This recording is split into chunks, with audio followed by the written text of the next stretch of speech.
Vamos a saludar con nuestro segundo invitado, el economista Pedro Páez, analista económico. Buenos días, economista. Bienvenido a Ecuador en directo. Buenos días, muy cordial saludo a ustedes y a su distinguida audiencia. 6 meses de novita en el poder, economista. ¿Cómo resumir esos 6 meses? Pero son más de 6 años de el retorno con venganza del neoliberalismo. Sí. 6, 7 años. Vamos para 8. 8 años. ¿Cómo analizar esos 6 meses de el presidente Noboa en el poder desde el punto de vista económico? Bueno, yo creo que se están cruzando varios umbrales, ¿no? Varios umbrales. Esto es importante ubicar que es la continuación de una política neoliberal que se enmarca en la agenda de disciplinamiento de los Estados Unidos, del eje angloamericano, pongámoslo así, sobre América Latina. Porque aquí hay una alianza, ¿no?, de Wall Street con la City de Londres, expresada a través del Fondo Monetario Internacional, por ejemplo, pero que tiene otras ramificaciones en el que el rol fundamental de la especulación financiera y el papel geoestratégico que se le ha dado al Ecuador, Argentina y Ecuador, están definiendo, digamos, la vanguardia de este reordenamiento de América Latina, del patio trasero del imperio, en torno a un rol específico en el ecosistema de las redes financieras angloamericanas, que tienen que ver con el tema del lavado de dinero. Sí, lo que está haciendo ahorita Milei claramente está enmarcado no en un proceso de reestructuración de la economía argentina, sino de un impedimento, un recorte del menú de opciones que puede tener la sociedad argentina. Y eso incluye no solamente a las clases trabajadoras, sino también a la propia burguesía, a la oligarquía de la Argentina, ¿no? Es decir, arrinconarle en términos de que no tenga más opciones que someterse a lo que en términos eufemísticos se llama un hub financiero. En el caso del Ecuador, y es importante poner como parangón el tema de la Argentina, llevamos la delantera en términos de los pasos, pero claro, es una economía más pequeña, pero el propósito es el mismo. Es un proceso de reestructuración de la economía para hacer que sea funcional a las nuevas necesidades de rentabilización del eje angloamericano. Que ya no están dadas como fue hace tiempos por ejemplo, la Alianza para el Progreso y la sustitución de importaciones, ¿sí? O sea, ya no es un Roosevelt, ya no es un Kennedy, ni siquiera es un Carter con una preocupación por los derechos humanos y la democracia. Es puro y duro, ¿no es cierto?, más de desindustrialización, más deterioro del aparato productivo y un arrinconamiento en condiciones tremendamente precarias de una posición primario exportadora y ahora más minera, es decir, con una situación mucho más predadora sobre la naturaleza. Y el otro gran pilar en este disciplinamiento de América Latina tiene que ver con el eje del complejo industrial militar. Y entonces es muy importante el asunto de romper formas institucionales del derecho internacional, de romper tradiciones latinoamericanas que se han ido forjando a lo largo de más de 100 años y abocarnos a una situación de conflicto permanente. Entonces acá tenemos en el corazón de las expectativas futuras para toda América Latina, e insisto, Ecuador y Argentina son la vanguardia en esta agenda imperial, el tema de los conflictos, no solamente fronterizos, sino eventualmente secesiones. No es casual lo que está pasando en Guayaquil. La última vez que ustedes tuvieron la gentileza de invitarme fueron hace 2, 3 meses, y ya hablamos, ¿no es cierto?, de que esto iba a pasar. Acuérdense lo que hablamos de la marcha de los Crespones Negros, del tema de Illingworth y de cómo en esa época 1 millón de guayaquileños fueron manipulados para que pidan armas para ir a atacar a Quito. Estaba Guayaquil pidiendo visa para que los ecuatorianos puedan entrar a Guayaquil. Bueno, miren, estos son conflictos que se los arma, ¿no es cierto? Están digitados desde afuera, desde arriba y desde afuera.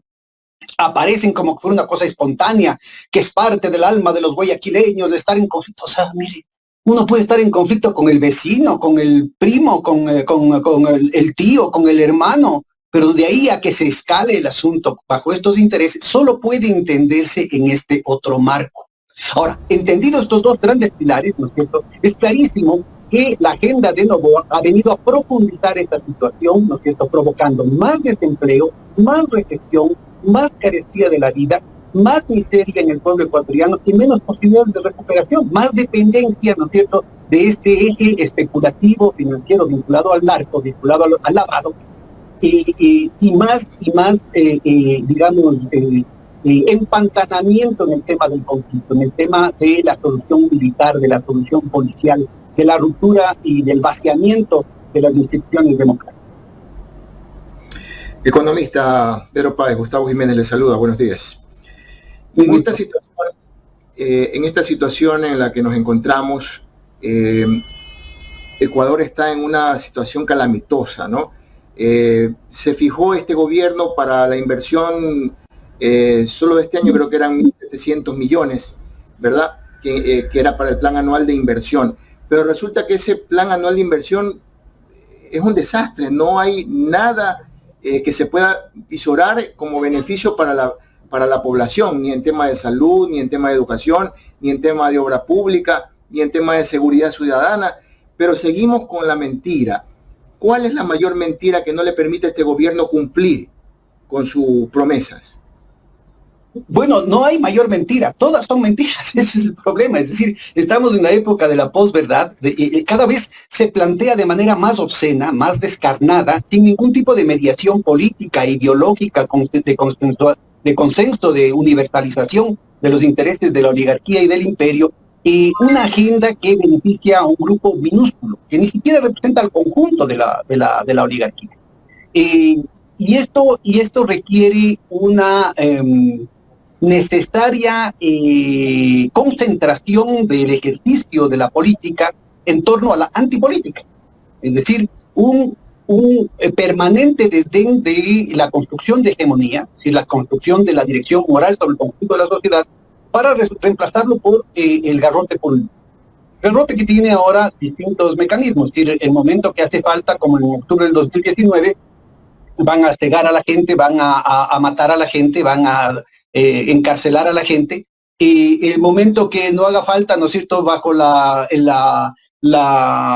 justificación de que es la guerra en contra del narcotráfico, bueno, son miles y miles de detenidos sin fórmula de juicio, algunos de ellos los devuelven muertos, con el mismo cuento de los falsos positivos de Colombia, ¿no es cierto?, con una estructura de incentivos que ya en el presupuesto incluye una serie de bonos a los militares y a los policías por cuántas capturas hagan, vivos o muertos. Gravísimo. O sea, hay ya una cantidad de experiencias muy tristes, muy dolorosas, indignas, en los países hermanos, Colombia, México, ¿no es cierto?, que muestran a dónde llevan ese tipo de cosas. Y una resolución que es básicamente virtual, es decir, es un tema básicamente de percepción. Sale la ministra Palencia a decir que han habido 200.000 operativos policíacos. Por favor, a ver, en 6 meses, ¿no? Divida, a ver, algún televidente nos puede estar oyendo y puede coger una calculadora, ¿no es cierto?, y divida 200.000 para cada día de la semana, suponiendo que trabajaban los 7 días de la semana, las 24 horas del día, y resulta que es algo así como 50 operativos por hora. Ahora, si estamos tomando en cuenta solamente los días laborales, entonces estaríamos planteando una cosa de 200 operativos policíacos por hora. Y dice que ha tenido un éxito del 99%. Que el 99% de la delincuencia ha desaparecido del país. Después de corrigen y tratan de componerle, sobre todo los grandes medios de comunicación, diciendo que son otros porcentajes, que tienen esta. O sea, tratan de dorar la píldora, ¿no es cierto?, en un proceso de autoinvestibilización, porque la gente que se cree eso, independientemente de que sean correístas, anticorreístas, con todo el odio que hay, se requiere plantearse un problema de autodelirio, ¿no es cierto?, de autoengaño, y el creerse semejantes va a votar. Sale el presidente de la República recientemente a corregir esas cifras, ya no se queda en los niveles de los 20-30% que trataron de corregir los medios de comunicación corporativos, y habla de que hubo una reducción de los homicidios de la gente inocente en el 70%. O sea que el resto de los muertos son culpables. ¿Y cómo, o sea, miren cómo va ese discurso, ¿no? Miren, yo creo que es fundamental hacia dónde está orientada la cuestión. Es una situación cada vez más autoritaria, precisamente porque el modelo de trasfondo de concentración del poder económico necesita una concentración del poder político que ya no solamente pone como víctimas, ya no solamente son sujetos de la represión los sectores populares, la oposición, sino sectores de la propia oligarquía. Sectores de la propia oligarquía en el propio manejo de los negocios personales. Lo que se está viendo con el caso de la factoría, ¿no? Que tiene mucho que ver con la renuncia del candidato Jan Topic a ser candidato. Claramente lo que está es dirimiendo un problema de licitación, un problema de competencia económica, se lo resuelve a través del chantaje y de la acusación de narcoterroristas. Es decir, la persecución y el lawfare ya no está destinado solamente en contra de los correístas, ya no está destinado solamente en contra de la CONAI, sino que ya es para la cuestión de los negocios personales más elementales, pues. ¿Sí? Vea cómo se maneja el tema, por ejemplo, de la ex mujer del presidente de la República. 49 juicios a la madre de su hija, ¿no? Entonces, bien, estos son comportamientos que tienen parangones, no por una explicación psicológica, que sin duda está involucrado en el tema, sino porque tiene que ver con formaciones económicas y políticas y dinámicas de concentración del poder, ¿no es cierto?, tan fuertes como las que tuvieron en su momento Batista en Cuba, Trujillo en República Dominicana, Somoza en Nicaragua.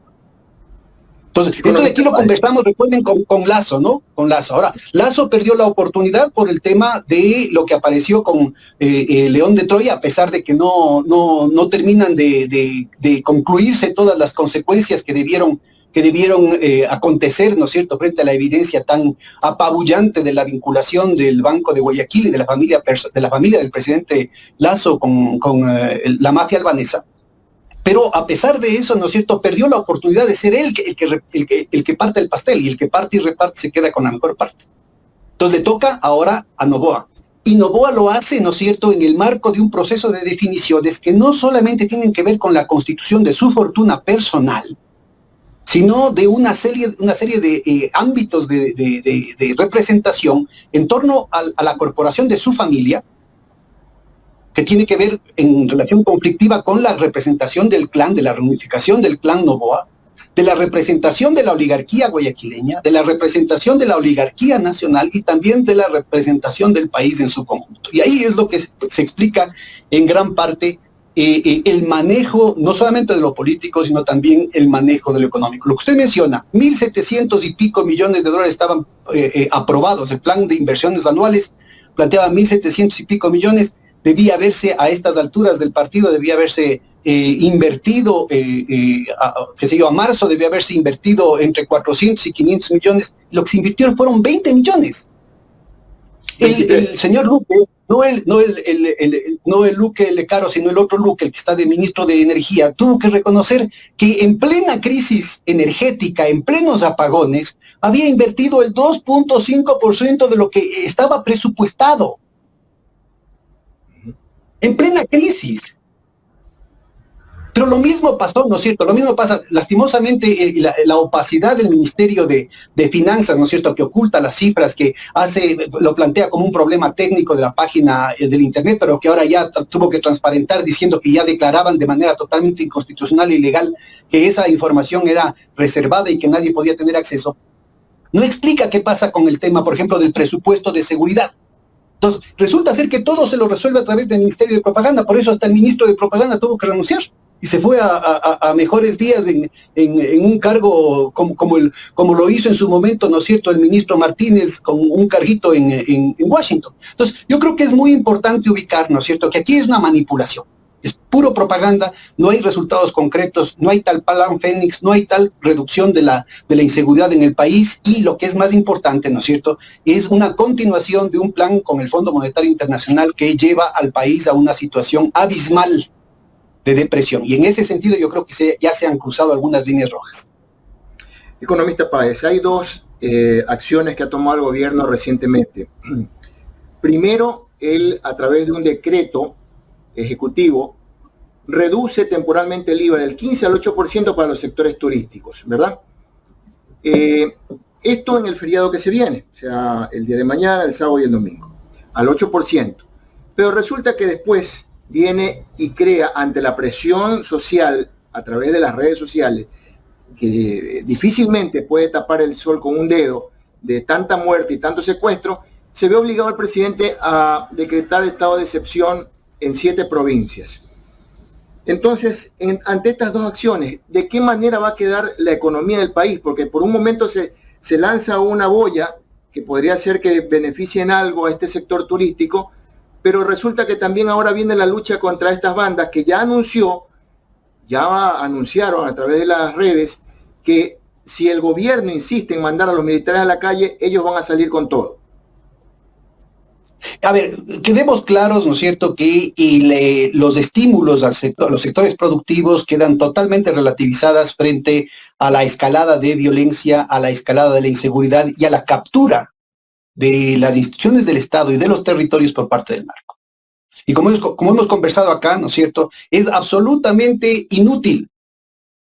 Hasta cualquier baño de sangre, cualquier ejercicio de la violencia física, cualquier ejercicio de inteligencia, por más eficaz que sea, por más sofisticación que pueda resolverse con el apoyo internacional, aplicando las mejores técnicas, va a ser totalmente inútil si no se cierra la llave del financiamiento del narco. ¿Por qué el Ecuador es tan apetitoso? Porque el Ecuador se convirtió en un centro de lavado de las mafias internacionales.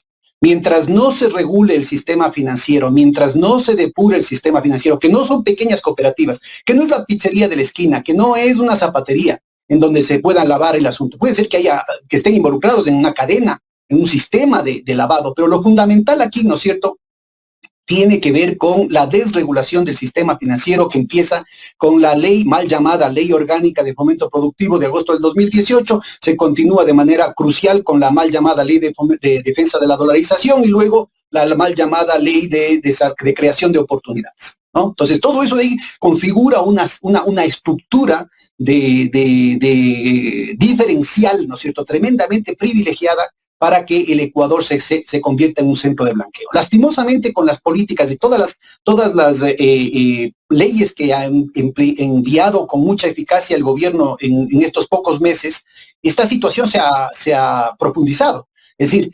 las disculpas a las grandes empresas, que incluyen algunos beneficiarios de la renta del narco, las zonas francas, la ley de turismo, por ejemplo, básicamente lo que tienen son más huecos, ¿no es cierto?, más huecos fiscales que permiten que aquellas empresas que están jugando, que están triangulando en una dinámica transnacional, están jugando a través del sistema financiero con los dineros mal habidos, puedan tener muchas más ventajas.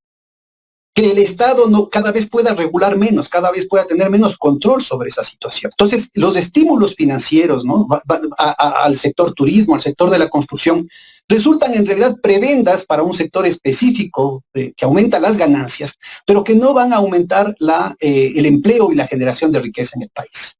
Entonces, ¿qué es lo que resulta? El Ecuador dice, el gobierno dice, no tenemos plata. Pero ¿cómo van a tener plata si empiezan disculpándose las deudas de ellos mismos? Insisto, a la Corporación Bananera Noboa, al clan Noboa en su conjunto y a los amigos de los señores Noboa de la oligarquía tanto guayaquileña como nacional. Eso es lo fundamental. Ahí estamos hablando entre 2 y 5% del PIB. Entonces, con eso hubiéramos resuelto buena parte del hueco fiscal, ¿no es cierto?, que se lo está queriendo resolver con más deuda externa. Y ahorita hemos subido, vean, de finales del gobierno de Correa, que estuvo en el 39%, ahora, ¿no es cierto?, vamos a acabar el año con el 90% del Producto Interno Bruto de endeudamiento. ¿Y dónde están las obras? Porque en la época de Correa, ¿no es cierto?, mal que bien, se tenían puertos, carreteras, hospitales, hidroeléctricas, y el intento de hacer la refinería, en fin, una cantidad de cuestiones que estaban ahí. ¿Ahora dónde? Más que duplicado la deuda externa, ¿y dónde está la plata? Entonces, ¿cuál es el punto fundamental? Que se sigue dando, ¿no es cierto? Que es que para fomentar la producción, ¿pero qué es lo que está haciendo? En realidad están regalándose más plata, ¿no es cierto?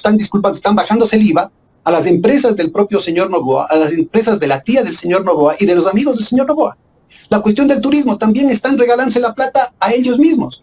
pero no significan un aumento de las capacidades reales, ¿no es cierto?, de producción. Hay un indicador que creo que es fundamental y que tiene que ver con estos umbrales, con estos puntos de inflexión que están marcando el que la economía ecuatoriana ya no da más. Que tiene que ver con el asunto justamente del aumento del IVA, ¿no? Se aumenta el IVA en un 25%, o sea, 3 de 12 puntos, aumentan 3% de 12%, ¿no es cierto?, significa el 25% de aumento de la tasa. Y sin embargo, la recaudación en el primer trimestre, con una economía estancada, en lugar de aumentar en el 25% como correspondería, ¿no es cierto?, aumenta solamente en el 5.6%. Sí, hay 20 puntos que no se explican, que no aparecen. Una parte puede ser, ¿no es cierto?, como expresión de un proceso de desinstitucionalización y de reducción de la eficacia recaudatoria, es decir, que la gente cada vez evade más del IVA, no hace facturas. Sí, todo el esfuerzo que se hizo desde la época de Elsa de Mena y que fue continuado de manera muy consolidada con el gobierno de Correa, sobre todo en la época de Marx Carrasco, en términos del cobro del IVA, de la facturación, de la formalización de la economía, se ha revertido de manera fundamental desde el gobierno de Moreno, pero que entra en un proceso ya en picada, ¿no es cierto?, con el gobierno de Lasso y de Noboa. Entonces, parte del problema está ahí. Pero otra parte del problema tiene que ver con la contracción de la economía.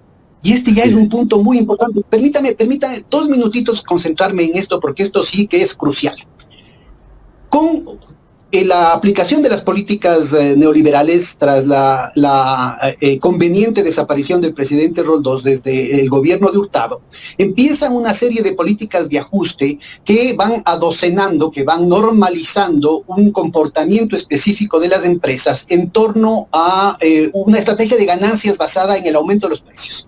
Es decir, en lugar de pretender aumentar el margen de ventas, la masa de ventas, en un mercado que se va contrayendo por los ajustes económicos, en un mercado que se va contrayendo por la desindustrialización, por la informalización, lo que hacen es apuntar a un nicho de mercado específico que está dispuesto a pagar cada vez más caro, que tiene todavía ingresos, ¿no es cierto?, que pueden ir creciendo. Así sea un grupo cada vez más pequeño, le van subiendo los precios. Y es un segmento de la población que resiste y que está dispuesto a pagar. Con el gobierno de Correa, que podía iniciarse ya desde la época de Palacio, ¿no es cierto?, empieza una política de redistribución del ingreso y de estímulo a la producción, de estímulo a la inversión productiva, la infraestructura sobre todo, que genera mucho empleo, y se plantea un fenómeno relativamente nuevo en el Ecuador, que es el florecimiento de otro tipo de empresas, otro tipo de emprendimientos muy heterogéneo, economía popular y solidaria, pequeña, mediana y hasta un poco grande empresa para el tamaño de la economía ecuatoriana, cuya estrategia de rentabilización no va por el lado de los precios, sino por el lado de capturar ese mercado que va creciendo, estas supuestas clases medias, este importante segmento de la población que puede llegar a unos 2 millones y medio de ecuatorianos que salieron de la pobreza y que tuvieron una capacidad de consumo que antes no había, que estaba no solamente deprimida, sino que estaba cada vez deteriorándose de manera cada vez más acelerada. Con el proceso de redistribución del ingreso y de fomento a la economía, empiezan a definirse segmentos, sobre todo en las capitales de provincia. En el caso de Quito es muy evidente la situación del sur de Quito, el comportamiento del emprendimiento en el sur de Quito, en el calzado, ¿no es cierto?, frente a lo que son las empresas tradicionales, digamos, del Quito Pelucón, en el que claramente, ¿no es cierto?, por buscar una porción cada vez mayor de mercado, la estrategia implica un margen de ganancias chiquito, pero que tiene mucho éxito. Ahora, este segmento, este florecimiento de los emprendimientos, paradójicamente, ¿no? Es decir, que tiene además momentos brillantes, ¿no?, como cuando fue el tema de las salvaguardias, es decir, año y medio de una protección arancelaria muy frágil, que pudo tener resultados inmediatos en lo que tiene que ver con la producción de los celulares que se me están cayendo, de la producción de computadoras, de cocinas de inducción, de refrigeradoras, de motocicletas, de bicicletas, en un periodo muy, muy corto y que además se sabía que iba a ser temporal, ¿no? Entonces, mire, aquí estamos hablando de una verdadera revolución emprendedora, hecha paradójicamente por un gobierno que está denigrado por ser antiempresarial, ¿no? Entonces, yo creo que es muy importante ubicar esta situación porque cuando regresan las políticas neoliberales con Moreno, con Lasso y ahora con Noboa, y en lugar de inmediatamente desaparecer, hay un importante nivel de resiliencia.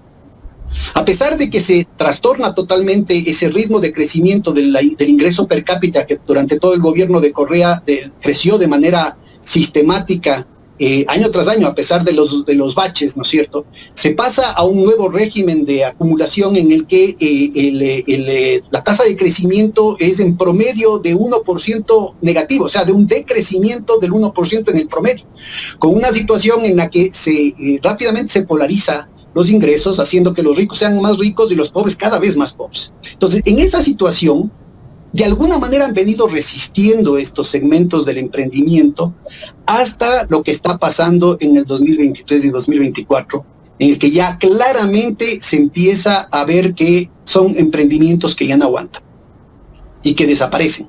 O sea, esto que estamos viendo, este indicador del tema del IVA, muestra claramente el hecho de que ahora sí empieza un proceso de contracción de la economía, un proceso de quiebra. Puede ser que hayan hasta ahora mantenido empresas, lo que se llaman empresas zombies, pero que ahora claramente, ¿no es cierto?, empiezan a desaparecer tejido productivo. Economista, pero es evidente la cifra, más del 65% de la población económicamente activa está sin trabajo. Y leía hace poco unas cifras del INEC que muy generosamente decía que el precio de la canasta básica estaba bordeando los $800 mensuales. Yo creo que ya eso superó los $1,000 fácilmente, cuando un sueldo no pasa de los 500, o sea, un sueldo básico, que es el sueldo general. O sea, ¿cómo puede mejorar la economía si no existe una verdadera política de mejoramiento en la economía, especialmente en la inversión pública? Es elemental. Lo que usted está diciendo me parece que es brillante, pero lastimosamente no solamente que escapa al análisis de la mayoría de los hacedores de política, escapa a la imaginación del pueblo que todavía no tiene la capacidad de conectar los puntos. Es decir, algo que es evidente, la causalidad directa, ¿no es cierto?, entre lo que es el resultado de su voto, el votar por los zapatitos rojos, el votar por el presidente sexy, ¿no es cierto?, sexy porque tiene billete, ¿sí?, y los resultados en términos de sus condiciones de vida. Pero es evidente, no se puede tener ganancias si no se tiene mercado, y no se puede tener mercado si no se tiene ingresos. Entonces, el punto, y no se puede tener ingresos, no se tiene empleos, no se tiene una fuente de ingresos para defender la economía de la familia, de la comunidad. Es decir, no hay a dónde irse. Es decir, hay una visión mágica, ¿no es cierto? Hay una visión absolutamente ideológica, absolutamente en sentido de falsa conciencia, respecto a cómo funciona la economía. Entonces, no hay ninguna relación entre el hecho de que se elijan oligarcas para que beneficien sus bolsillos y que perjudiquen al conjunto del pueblo ecuatoriano, y el hecho de que el pueblo ecuatoriano salga perjudicado. Es decir, es evidente que esto va a suceder, y es evidente que si seguimos con estas políticas de ajuste, la situación de la economía ecuatoriana y sobre todo la economía popular va a perjudicarse cada vez de manera más acelerada. Por eso yo hablo de estos puntos de inflexión. Este indicador que estábamos analizando hace un momentito del IVA ya marca, ¿no es cierto?, una situación en la que la contracción en términos de la producción de la economía real, ya no en términos de precios, ya no solamente en términos nominales, está definiendo una dinámica del empleo, tanto formal como informal, cada vez más grave. Sí, el que hayan cerrado, por ejemplo, el tema de la General Motors aquí en el Ecuador, implica, ¿no es cierto?, un deterioro de la calidad del empleo. Es decir, un deterioro cualitativo cada vez más. ¿Por qué cierra la General Motors?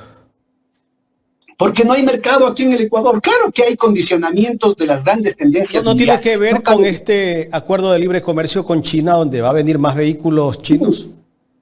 Sí, también tiene que ver con eso, pero de alguna manera, ¿no es cierto?, ya tuvimos un tratado de libre comercio con Europa. Sí, es decir, eso no significó el cierre de esta situación, porque siempre se da, ¿no es cierto?, la posibilidad de que una empresa transnacional invierta en un país chiquito como el Ecuador, con una capacidad de ingreso que es mucho más restringido que el tamaño de su población real, ¿cierto? Tiene que ver con un intersticio. O sea, tiene que ver con condiciones de formación de un nicho de mercado. Y esas condiciones han sido totalmente desbaratadas. O sea, lo que se está es sistemáticamente derrotando cualquier espacio de política interna. Y ya no me estoy refiriendo a una política económica en beneficio de la ciudadanía, en beneficio de los principios de la solidaridad, de la fraternidad, del buen vivir. No. Estoy hablando de una economía en beneficio de la burguesía y de la oligarquía. Se están suicidando.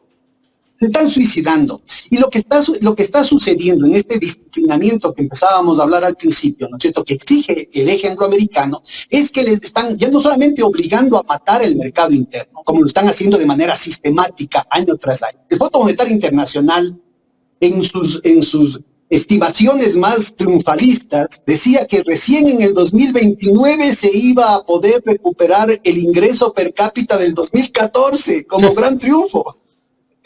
Pero como van las cosas, están revisando a la baja. Ya este año le contradicen al Banco Central y dicen, no, vamos a crecer en el 0.1%. Pero eso era antes de los apagones, pues. Con los apagones, de lo que dijo el propio ministro de Energía, ¿no es cierto?, resulta ser que tenemos al menos un 2% de decrecimiento. Porque si teníamos, miren, solamente el alcalde de Quito hablaba de 900 millones de pérdidas solo en Quito. Entonces, lo que estamos es generando una situación en la que no solamente se mata el mercado interno, sino que el realineamiento geopolítico está exigiendo este disciplinamiento del patio trasero en todo el continente, pero que afecta de manera muy particular al Ecuador. Significa que también a la oligarquía le va a tocar renunciar a mercados tan significativos como Rusia y China. ¿A dónde vamos a llegar? Entonces, de nuevo, mire, Noboa, ¿no es cierto?, como individuo, que no es un problema de la persona, que puede ser una excelente persona, puede ser una mala persona, independientemente de sus condiciones psicológicas individuales. Él juega un rol, insisto, no solamente en términos de la formación de su fortuna personal, en la que él no es soberano, él en realidad responde, ¿no es cierto?, a la lógica del capital, y del capital especulativo, del subdesarrollo, y de la lógica de su familia, de la corporación de su familia, de la lógica de su plan, de la lógica de la oligarquía guayaquileña, de la oligarquía nacional, ¿no es cierto?, y del papel de la economía nacional en la estrategia del eje angloamericano. Entonces, en esa lógica, ¿no es cierto?, todo tiene que reacomodarse. Y lo que dicen, ¿no es cierto?, cuando se da la payasada de la chatarra, de la supuesta chatarra del armamento ruso, ¿no es cierto?, hay las retaliaciones, se restringe el mercado ruso, y lo que dice Noboa, que debería representar al menos los intereses del conjunto, debería aparecer como expresión de los intereses del conjunto de la oligarquía, al menos de la oligarquía bananera, agroexportadora. Les dice al resto de la oligarquía agroexportadora, dice, cholitos salados, ustedes tenían que ser creativos y hoy ya no vendo ni una sola caja a Rusia. Cosa que puede ser cierto o no puede ser cierto. Sabiendo que fue su abuelo, ¿no es cierto?, el que lideró una iniciativa mundial en lo más álgido de la Guerra Fría para penetrar el mercado tras la cortina de humo. Entonces yo creo que es muy importante ubicar, ¿no es cierto?, que esta desesperación que no se expresa en la escena de lo político es lo que verdaderamente está definiendo ahorita el escenario, inclusive el escenario de las próximas elecciones. Cada cual agarra lo que puede. Estamos en un juego de las sillas musicales, ¿no es cierto? Entonces hay menos sillas que bailarines. Está tocando la música y el rato que pare la música no va a haber sillas para todos. Y lo que están es desesperados por hacer méritos con el imperio, ¿no es cierto?, para que le toque a cada cual al menos un pedacito. Por eso insisto que es tan importante el tener una representación directa de segmentos de la oligarquía. O sea, tenemos el caso de Sonnenholzer, tenemos el caso de Noboa, tenemos el caso de los floricultores con herbas, tenemos el caso de Topic mismo, ¿no es cierto?, que tratan de tener una representación directa porque en el que parte y reparte se lleva la mejor parte. Por eso es que lo que está definiendo ahorita, ¿no es cierto?, se va a expresar con mucha violencia. Aquí todavía está por resolverse, y eso lo termina resolviendo la Embajada de los Estados Unidos y probablemente la de Israel, si es que va mismo la fiscal general o si es que va el presidente Noboa. Entonces, porque obviamente son incompatibles, digamos, que los dos puedan salir al mismo tiempo. Ya en la recta final tengo dos inquietudes. La una es el anuncio que hizo el presidente de la República que en su gobierno se han logrado obtener 105.000 empleos. Bueno, ahora bajó un poco el número de empleos que han conseguido, pero hace algunos días atrás la ministra hablaba de, si no me equivoco, de 150.000 empleos. Bueno, supongamos que sean 105.000. ¿De dónde sacan esas cifras? Es puro invento. Por eso es que tienen el descaro, yéndose en contra de lo que dice la Constitución y la Ley Orgánica de Transparencia y Acceso a la Información Pública, que no fue emitida por Correa, fue emitida en el 2005. Y por eso dicen, ¿no es cierto?, que declaran reservado, por ejemplo, así como declararon reservado las negociaciones de la venta del Banco del Pacífico y de otras privatizaciones, así también declaran reservado el tema de las cifras económicas. Y si usted ve, ¿no es cierto?, hay una tremenda opacidad, hay una tremenda dificultad en los datos del Banco Central, en los datos de Petroecuador, en los datos, si no fuera por la participación de los trabajadores que han hecho un servicio cívico fundamental al transparentar algunas de esas cifras, lo mismo está pasando ahorita con el tema de las cuestiones fiscales. Entonces, no existe ninguna posibilidad de que eso sea real. Para eso cogieron, ¿no es cierto?, y endeudaron al país en más y convirtieron al censo, que se lo hace, es un esfuerzo que lo hacen los países cada década, y lo convirtieron en un fracaso para que el país no tenga datos reales en los cuales sostenerse. Este es un tema que empezó en el caso de las estadísticas sociales, las estadísticas de empleo, a mediados del 2018. Yo me recuerdo que publicó un articulito que decía, en medio año, aquí están los datos del INEC, en medio año aumentó 500,000 el número de pobres. Paren la política neoliberal. E inmediatamente, ¿no es cierto?, terminaron convirtiendo al INEC en una dependencia de la Presidencia de la República, del Ministerio de Propaganda. En lugar de ser un órgano técnico que proporcione con las mejores metodologías información al respecto, ¿no es cierto?, cambiaron la metodología de las estadísticas sociales, de las estadísticas de empleo, de las estadísticas de pobreza, de las estadísticas de nutrición, para terminar cumpliendo con un objetivo de propaganda. Nada de esto es cierto, y lo mismo está sucediendo ahorita con las estadísticas de violencia y de inseguridad. Es decir, ¿quién le cree, no es cierto? Bueno, habrá que ser, insisto, es un tema de autoengaño, de autoestupidización de aquellas personas que creen que efectivamente se ha reducido en el 99% la delincuencia aquí en el país, por favor. Economista. Todo el mundo está pasando con el tema del empleo. Lo que están generando, ¿no es cierto?, es una situación de crisis que es programada, porque necesitan, ¿no es cierto?, quebrar al IES para poder comérselo. Es parte de este proceso de concentración del poder económico y político que requiere niveles de represión, insisto, incluyendo a la propia oligarquía. Ya hizo desaparecer la candidatura de Topic, ya está serruchando el piso a Construye, lo mismo va a hacer con gente buena, ya está destrozando, digamos, comprando, ¿no es cierto?, buena parte del Partido Social Cristiano, y sobre la base del saqueo de cualquier rival dentro de su propio ámbito, no de la oposición o de la izquierda, sino de su propio ámbito de la derecha, se construye el imperio, así como fue el Trujillato, así como fue el Somozato, así como fue el tema de Batista, se construye el imperio de el nuevo Noboa. Economista, finalmente, el presidente de la República y su ministra del Interior, la señora Palencia, salió hace pocos días a pedirle a los empresarios, a los ciudadanos que contribuyan con la Policía Nacional. El IVA se lo subió para financiar la guerra, de acuerdo a ellos, ¿no?, la guerra que hay entre las bandas y combatir la delincuencia en este país. Para eso se subía el IVA al 15%. Pero el presidente de la República en esta semana también salió a pedir contribución para combatir para combatir la desnutrición infantil. Otro Lazo salió a decirnos que los ecuatorianos debemos de contribuir, tanto los ecuatorianos y las empresas, para combatir la desnutrición infantil. Imagínense. ¿Por qué? ¿Dónde está el dinero del Estado? Telegráficamente son tres trampas, ¿no? Son tres trampas. Es parte de lo que estábamos hablando hace un momentito. Por un lado coge y se regala. O sea, él mismo empieza a regalar la plata del Estado. Él empieza a ser generoso con la plata ajena y después pidiendo caridad. Y entonces se generan tres trampas. La primera trampa, ¿no es cierto?, es contribuir a esta ideología de un Estado fallido, de un Estado que no sirve para nada, y el hecho de que van a venir, mesiánicamente van a venir los oligarcas que fruto de su generosidad van a arrojarnos unas cuantas moneditas, ¿no?, para estas cuestiones, rompiendo no solamente con todo el tema, digamos, del Estado moderno, de la cuestión institucional, de la construcción republicana, ¿no es cierto?, del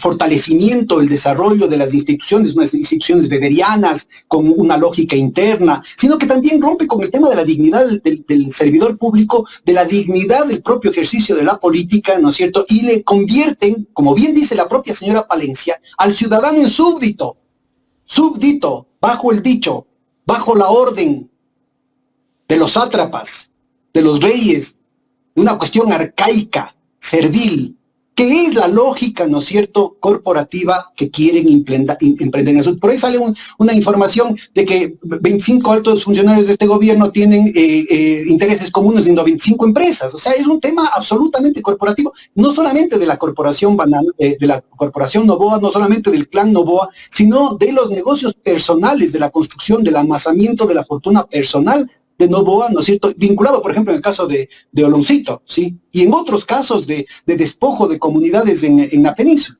Entonces, yo creo que en primer lugar, esta es la primera gran trampa. La segunda gran trampa tiene que ver con el mecanismo que están proponiendo. Y que además es el mismo mecanismo que ya aplicó Lasso, como muy bien decía usted hace un momentito, en el caso de las Galápagos, y que ahora, bajo las banderas de la ecología, las quieren replicar en el caso de la Amazonía, y también hay otro proyecto para la costa ecuatoriana, vendiendo la soberanía en ese caso, ¿no? Entonces, aparece como un hecho de de caridad internacional, en este caso es lo mismo la caridad local, para una tarea que debería ser del Estado ecuatoriano, al cual se lo denigra.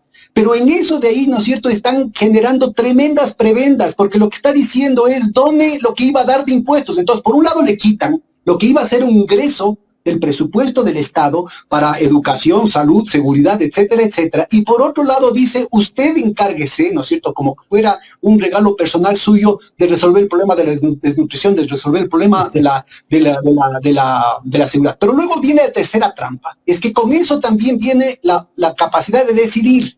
Ya no es del Estado, a través de las mediaciones democráticas, ¿no es cierto?, a través de las interpelaciones, pero también la rendición de cuentas democráticas, la que decide el destino de los recursos estatales, la que decide el destino, la orientación del ejercicio de la represión, del ejercicio de las políticas de seguridad, de las políticas de salud, de lucha contra la desnutrición infantil, sino que son las corporaciones, a su conveniencia. Y esto puede incluir, ¿no es cierto?, corporaciones que tengan intereses directos en el narcotráfico, por ejemplo, en el caso de la seguridad. Entonces, ¿qué es lo que van a hacer? Porque mira, en esta semana acaba de descubrirse otro embarque a Georgia, otro embarque de banano ecuatoriano, ¿no es cierto?, con cocaína en Georgia. Entonces la pregunta, sigo insistiendo, por favor, cosa tan elemental como esto, que además deberían ser los propios exportadores bananeros los que deberían exigir que sea transparente, porque está dañando la marca país, y más temprano que tarde vamos a tener problemas porque van a vetar las importaciones desde el Ecuador porque están contaminadas de droga. Lo primero que tiene que decirse, ¿cuál es la empresa que hizo la exportación? ¿Desde qué navieras? ¿Desde qué puertos? ¿Cuáles son las empresas que están manejando esos puertos? ¿Acaso que tenemos 100 millones de empresas? Son contados con los dedos de la mano y tiene que señalarse. Si es que hay una participación sistemática, así sean empresas fantasmas, hay que hacer el seguimiento y públicamente decir quiénes son los que están involucrados en eso. ¿A través de qué banco se hace el lavado? ¿A través de qué banco se hacen las transacciones? Pero también acabo con esto, Jaime. ¿Cuáles son las autoridades militares y policiales? ¿Cuáles son las autoridades civiles que están involucrados en esas transacciones, incluyendo las subastas que se hicieron en el Ministerio de Agricultura, la participación del tráfico de influencias denunciado en el León de Troya con el señor Bernardo Manzano, gerente durante medio siglo, un cuarto de siglo de la Corporación Bananera Noboa, de los cupos de exportación de banano? Entonces, la cuestión es bien elemental.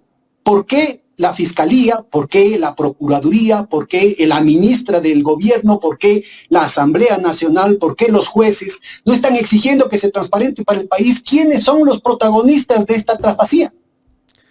Economista, quiero agradecerle por su tiempo para conversar con nosotros aquí en Ecuador en Directo. Muchas gracias, un abrazo. El economista Pedro Páez conversando con nosotros en esta mañana aquí en Ecuador en Directo.